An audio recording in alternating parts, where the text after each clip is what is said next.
Search for the missing plane. They are now calling this the most credible lead yet this morning, some 48 hours after the Malaysian Prime Minister declared all 239 souls on board that flight lost. Debris now spotted in the Southern Ocean as planes and ships race to the area at this hour. We're going to go right now to ABC's David Curley. He has been on top of this from the very beginning. He's at the wall.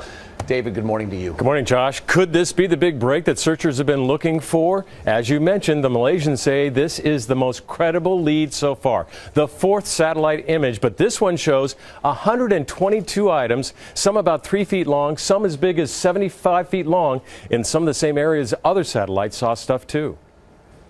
The latest pictures of possible debris in the rough waters of the Indian Ocean. A French satellite snapped these 3 days ago. Which now seems to corroborate some form of objects and debris.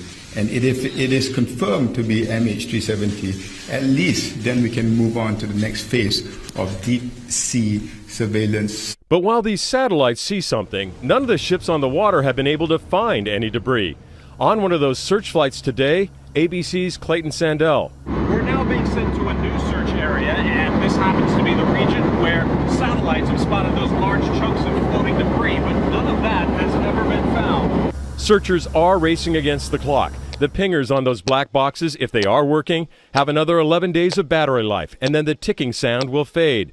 While the U.S. Navy has flown in submersible listening equipment, this towable bat-like wing device won't be on the water for days, leading our aviation consultant to wonder, why aren't submarines involved? So they have computers on board, they have very sensitive listening capabilities. They're designed to do these sorts of things. The U.S. Navy says it needs debris to track back to a smaller location to even start listening for those pingers.